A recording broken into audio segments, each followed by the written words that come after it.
સવારે કે સાંજના નાસ્તામાં કે પછી રાત્રે જમવામાં માત્ર 1.5 ચમચી તેલમાં અને 10 મિનિટથી પણ ઓછા સમયમાં તૈયાર થઈ જાય અને વળી એક વસ્તુમાં પેટ પણ ભરાઈ જાય તેવી સ્વાદિષ્ટ આજે આપણે મમરાની ખીચડી બનાવીએ.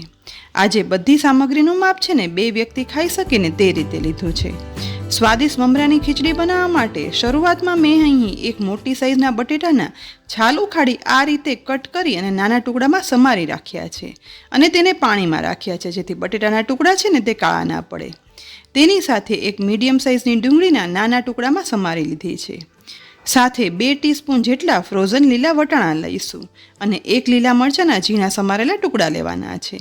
તેની સાથે થોડા એવા એટલે કે લગભગ 20 થી 25 સિંગદાણાને આ રીતે ખાંડણીમાં અધકચરા વાટી અને લેવાના છે.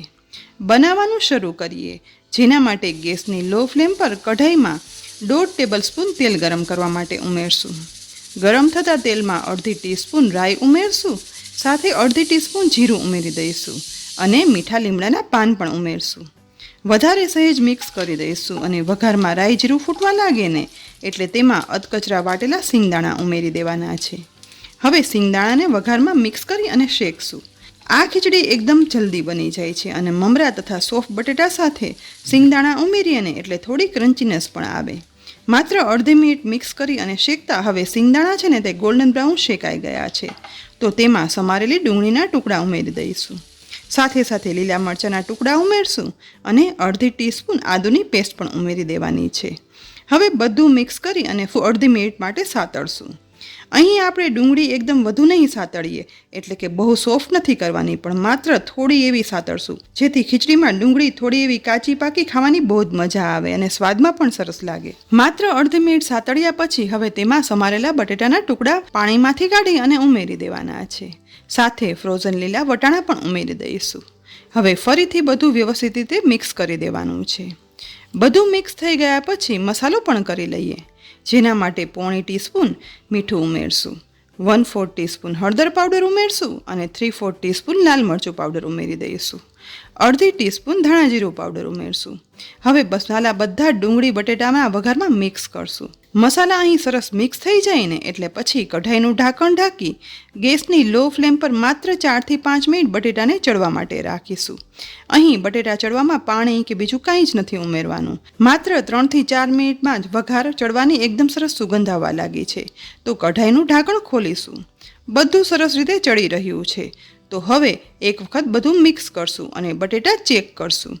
અહીં બટેટાના સરસ ટુકડા થઈ જાય ને તેવા ચડી ગયા છે.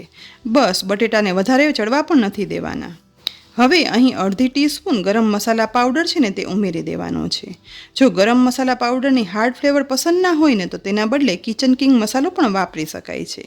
અને મસાલાને બટેટા ડુંગળીના વઘાર સાથે મિક્સ કરી દેવાનો છે, જેથી ગરમ મસાલાની એકદમ સરસ સુગંધ આવે. વળી બટેટા ચડ્યા પછી ગરમ મસાલો ઉમેરવાથી મસાલા છે ને તે બળતા પણ નથી અને તેની સુગંધ છે ને તે જળવાઈ રહે છે. બસ આ બધું સહેજ ચડે છે ને એ દરમિયાન મેં એક મીડિયમ સાઇઝના બાઉલ ચોખાના મમરા લીધા છે. તો હવે એક ઊંડા વાસણ પર ચાળવાની ચાળણી રાખી આ મમરા તેમાં ઉમેરી દઈશું. મમરા ચાળણીમાં ઉમેરાઈ ગયા પછી બધા જ મમરા ભીના થઈ જાય ને તેટલું પાણી મમરા ઉપર ઉમેરવાનું છે. અહીં મેં ટોટલ 2 થી 2.5 ગ્લાસ પાણી છે ને તે મમરા ઉપર રેડી દીધું છે. હવે મમરાને હાથ વડે મિક્સ કરશું. મમરા તુરંત જ પલળી ગયા છે તો પલાળેલા મમરાને એકદમ સરસ રીતે નિતારી લઈશું અને પછી તુરંત જ આ મમરાને ચડતા બટેટામાં ઉમેરી દેવાના છે. સમય બગાડ્યા વગર ચડતા બટેટામાં મમરા ઉમેરાઈ જાય ને એટલે હવે તુરંત જ વઘારમાં તેને મિક્સ કરશું, જેથી મસાલો, બટેટા, ડુંગળી બધું સરસ રીતે મિક્સ થઈ જાય. આ એક ખૂબ જ નાસ્તો કહો તો નાસ્તો, અને ક્યારેક બપોરે વધારે જમાઈ ગયું હોય ને અને રાત્રે ઓછી જમવાની ઈચ્છા હોય ને તો આ એક સરળ સ્વાદિષ્ટ વાનગી છે જેનાથી પેટ પણ ભરાઈ જાય છે. બધું સરસ મિક્સ થઈ ગયા પછી સમારેલી કોથમીર વડે હવે મમરાની ખીચડીને ગાર્નિશ કરી દઈશું. ગરમા ગરમ મમરાની ઇન્સ્ટન્ટ ક્રિસ્પી સ્વાદિષ્ટ ખીચડી બની અને તૈયાર થઈ ગઈ છે. તો લીલી ચટણી સાથે પીરસી લઈએ. આ મમરાની ખીચડી ખૂબ જ સ્વાદિષ્ટ બને છે. લીલી ચટણી, દહીં કે પછી ચા સાથે ખાવાની પણ મજા આવે છે. તો ફ્રેન્ડ્સ, ઝટપટ બની જાય તેવી અને ઓછા તેલમાં બનતી મમરાની ખીચડીની આ રેસીપી જરૂરથી બનાવજો. અને સાથે આ રેસીપી સ્વાદમાં કેવી લાગીને તે કોમેન્ટ બોક્સમાં લખીને પણ કહેજો. અને રેસીપી ગમી હોય ને તો લાઈક કરી અને શેર કરજો. સાથે જ આ વિડીયો જો તમે યુટ્યુબ પર જોઈ રહ્યા હો ને તો અમારી ચેનલને સબસ્ક્રાઈબ કરી દેજો અને બાજુમાં આપેલ બેલ આઇકન પ્રેસ કરી દેજો. અને જો આ વિડીયો તમે ફેસબુક પર જોઈ રહ્યા હો ને તો અમારા પેજને લાઈક કરી અને ફોલો કરજો, જેથી આવી દરરોજ મુકાતી ઉપયોગી રેસીપીના નોટિફિકેશન તમને તુરંત જ મળી જાય. ફરી મળશું ઉપયોગી રેસીપી સાથે. ત્યાં સુધી આવજો.